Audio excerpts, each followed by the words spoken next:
Aidar Padilla, Curriculum Implementation Division Chief.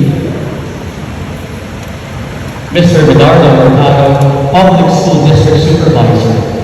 To our Principal, Mr. Julius Hardulin, Assistant Principal, Mrs. Marian Lagman, ever supported department heads, hardworking teachers, proud families, determined leaders, ladies and gentlemen, good afternoon and mabuhay.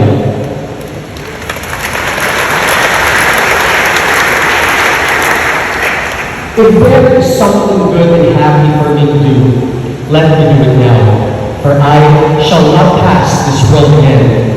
And this is the favorite quote of my first year in Student Government Advisor, Mrs. Olivia Nayono, which is prominently displayed on the top of our blackboard.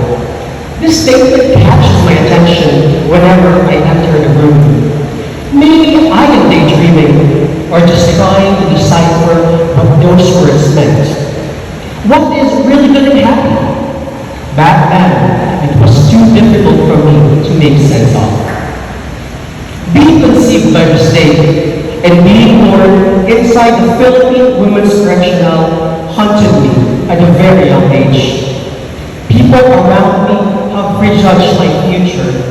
Some even said, wala kang mararating, lalaki kang kriminal at makukulong kagaya ng nanay mo. Because all along, we believe na hindi nalalayo ang puno sa bunga. Na pagka nagkamali, naging kriminal, nagkasala ang mga magulang, lalaki kung magiging kriminal din ang mga anak. It was painful to hear it, especially when it came from some of the people I thought would love, protect, nourish, and set good examples for me. Familial love was very scarce, to say the least. You know, I remember walking from where I lived going to school with an empty stomach, without money for food, or to pay for worksheets and test papers. I can still remember, as if it was yesterday, the feeling of being homeless, being physically, mentally, and psychologically abused. I was begging for food, shelter, and some love. I was not the best child, to be fair. I have made tons and numerous mistakes, but I will never accept, even to this day, that any child deserves what I have been through. Back then, I was very envious and jealous seeing all the children with their parents. They get nice clothes, toys, they get to go to different places. They attend school events with their family. They get to enjoy evenings watching their favorite teleseries. And they get to sleep in their comfortable bed, knowing that when they wake up the next day, they have food on the table, and most importantly, they are loved. Even though I lack all of those, there are two important virtues I held in my heart since I was young. Number one is my faith. Faith in God. That He specifically chose me to experience all His challenges for many great reasons. That God will not give me burdens too heavy for me to carry. And that He is with me until the very end. And though it was extremely hard to understand back then, I know that in His perfect time, it will all make sense. The same faith I held in my heart to those people who surrounded and believed in me when I lacked the confidence to believe in myself. My adopted aunts, uncles, cousins, teachers, and friends. Being normally blinded with their support inspired me to keep going and to prove my worth. Number two is perseverance. You know, honestly speaking, keeping focus on my goals was very difficult. There are countless nights that I almost want to give up.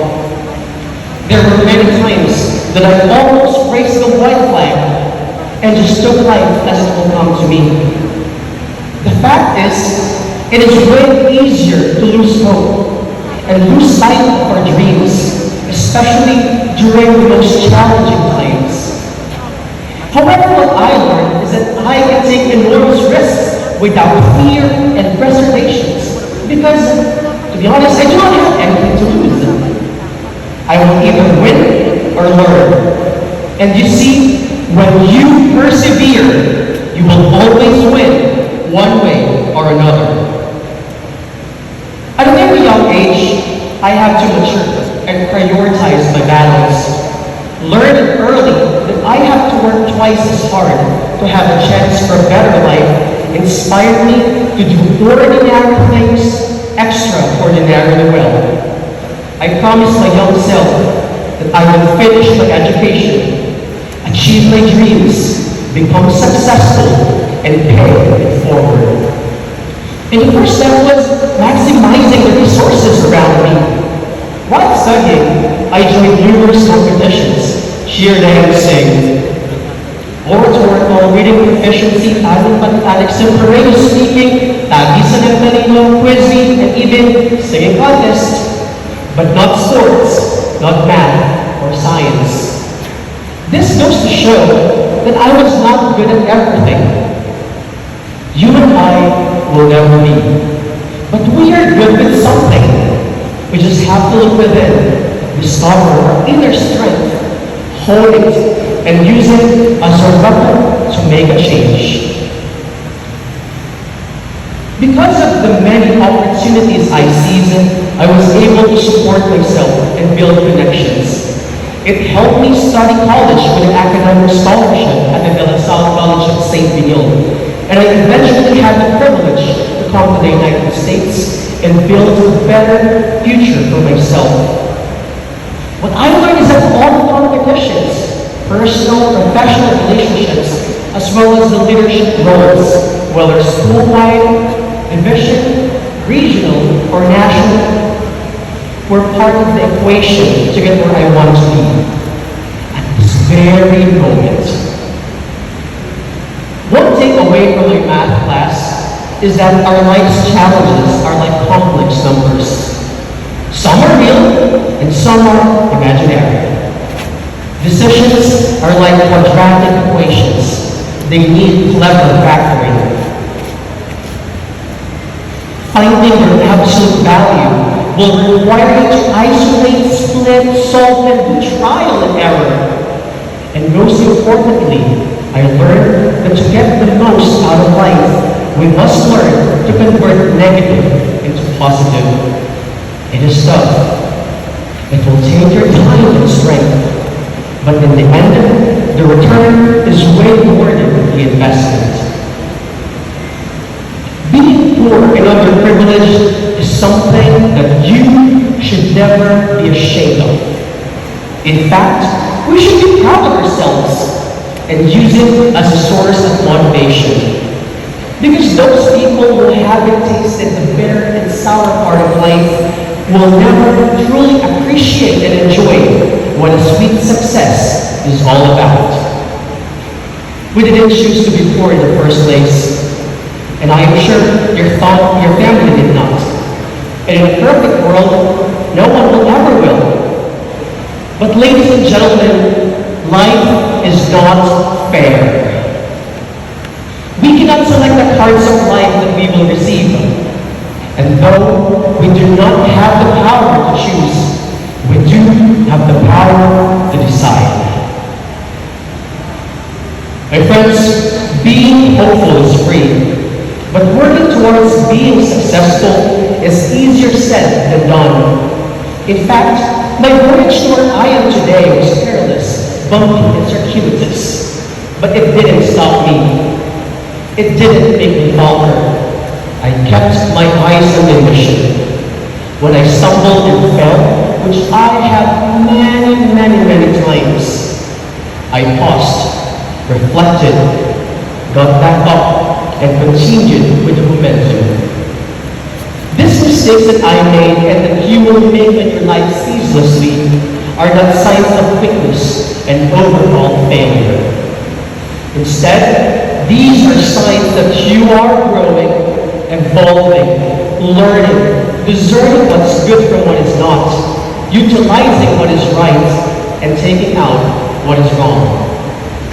Do you know how long it took for the evolution of eukaryotic cells from prokaryotic organisms? At least a billion years. But the real point is, you are allowed to not know where you're going. You are allowed to not have a clear vision of where your life is going to be. You are allowed to take your time, to not have a clear vision, and you are allowed to not be okay, to make mistakes, to cry, to feel devastated, to be a loser, and to start all over again. However, what is not okay is when you let these tragedies and setbacks hold you down. What is not okay is when you dwell on these adversities, lose hope, and give up on yourselves. Especially since those people who love you are rooting for your triumph. Sometimes our dreams and successes will get delayed, but it is never denied. We have to adapt and not abandon. Just like a bamboo plant, we have to be resilient. We must bend, flex, and bow when life throws the unexpected our way. Buster Moon from the movie Sing said, "When you hit rock bottom, there is no other way but up." Our dear leaders, to say that you are all incredibly strong, tenacious, and mind-blowing is an understatement. Imagine you were able to endure more than 2 years of this global pandemic.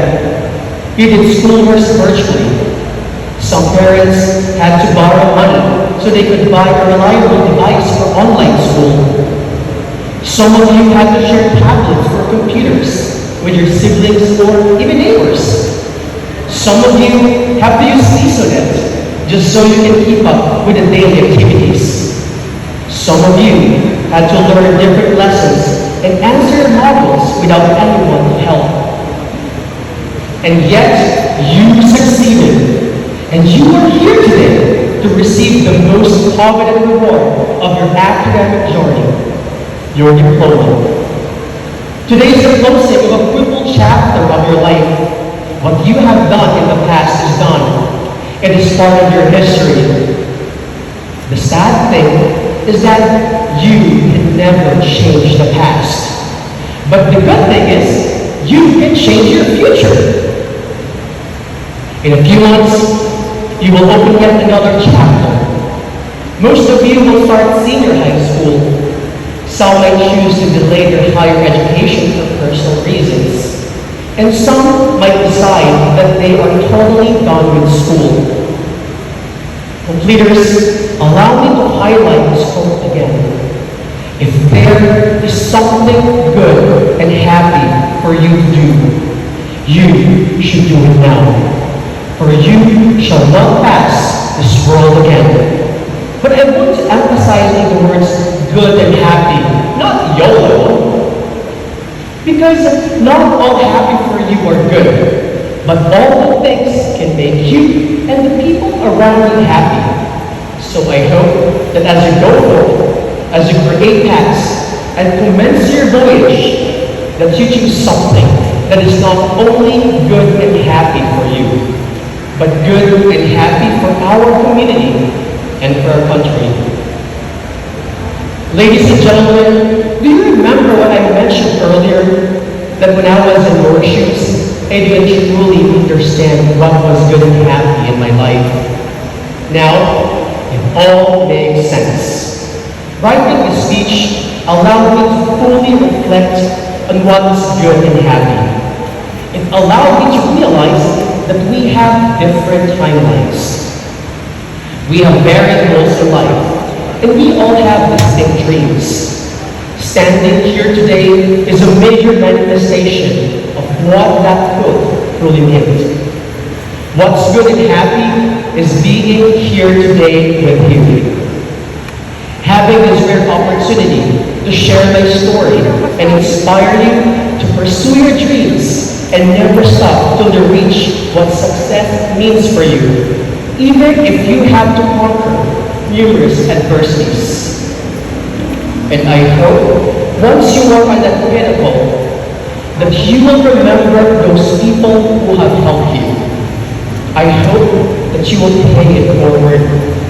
I hope that you will share what you learned and pass on the blessings to others. Because you see, it feels great to be in the giving end. It feels incredible to experience having the power to reach out and serve those who are in need. What I learned is that we get more when we give more.